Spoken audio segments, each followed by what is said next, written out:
Hi everyone. Today I'm going to be talking a little bit about the Sardaukar of Dune, and a little bit about their background, who they are, who they represent, and their significance in the Dune universe at large. Now the Sardaukar were the elite military force of the Imperial House Corrino, or the Padishah Emperor. And these guys were really feared throughout the known universe in Dune for their fighting, for their superior fighting abilities, and just sheer ruthlessness in combat, their zeal for their house, and their devotion to combat. So they were like the special force. They're kind of like the special forces unit of the Dune universe in a sense. It's interesting to note that these warriors, their training started at a very young age, usually around 6. Well, not maybe not that young, but quite young, because they trained on a very unforgiving and desolate planet called Salusa Secundus, which was basically a planet that was a post-atomic environment. Like it was a planet that was destroyed by a renegade house.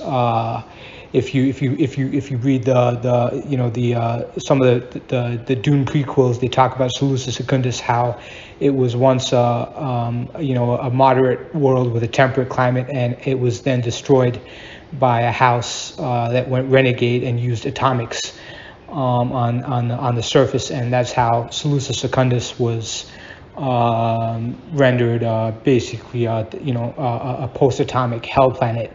So it was a ferocious environment to train soldiers, and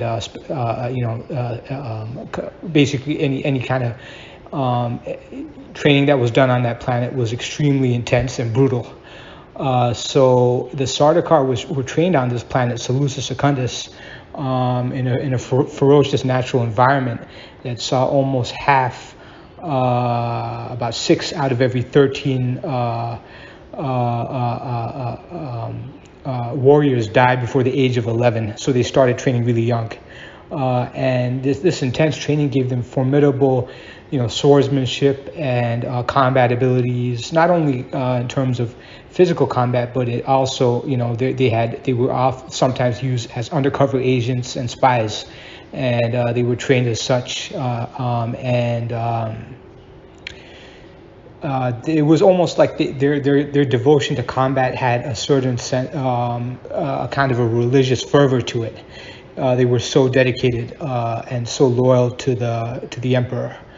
One of the, like, if you read not only Dune, but the prequels and the I guess, yeah, they mostly talk about the Sardaukar in Dune and in the prequels of Dune.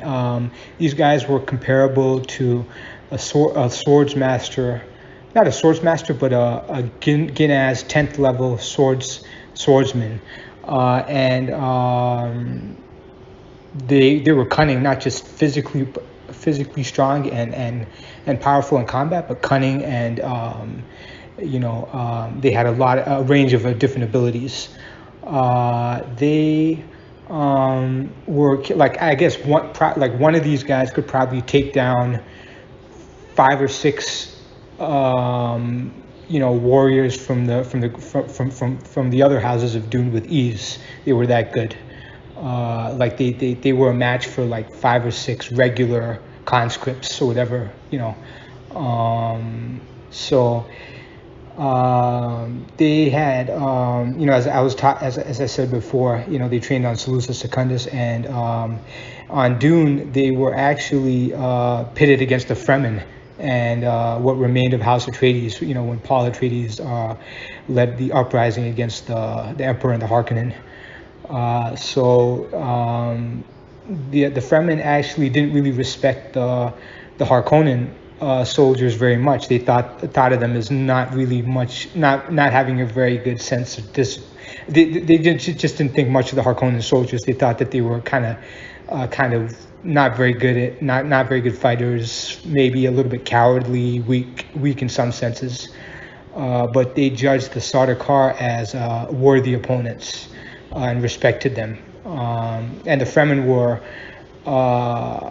probably, I'd say, the best fighters, especially the Fremen Fedaykin were the best fighters probably in the whole known universe, maybe even better than the Sardaukar.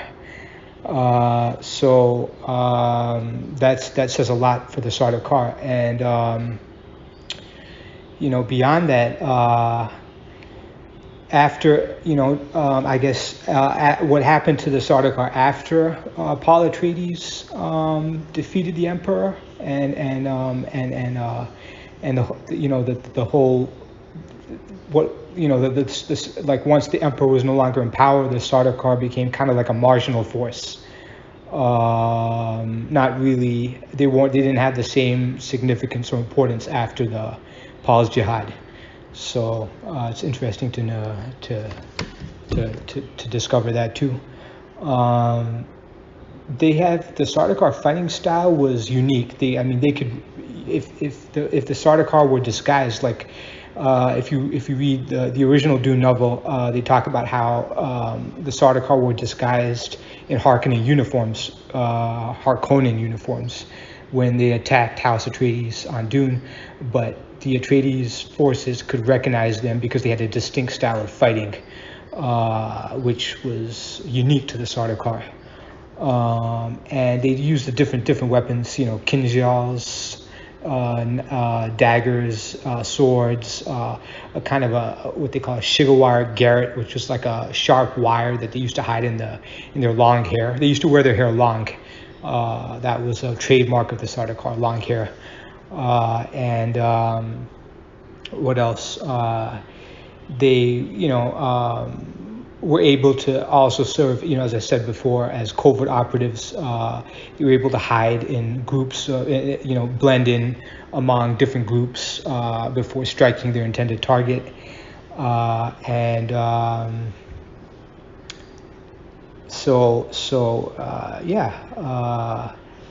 They were a little bit arrogant and overconfident, and this I think led to their downfall on Arrakis when they went up against the Fremen. Probably that, and also that they had no idea that there were so many Fremen on Arrakis, and that they were so well organized, and they had become very dangerous under the leadership of Paul Atreides. So it wasn't, it was just that they were excellent fighters, but they were a little bit over their heads on Arrakis.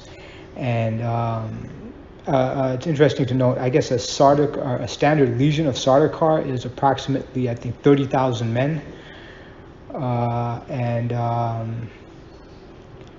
So that is basically about it. That's all I have to say about the Sardaukar. I'd like to thank you for watching my video. Please remember to like, comment, share, and subscribe to my channel. Thanks again.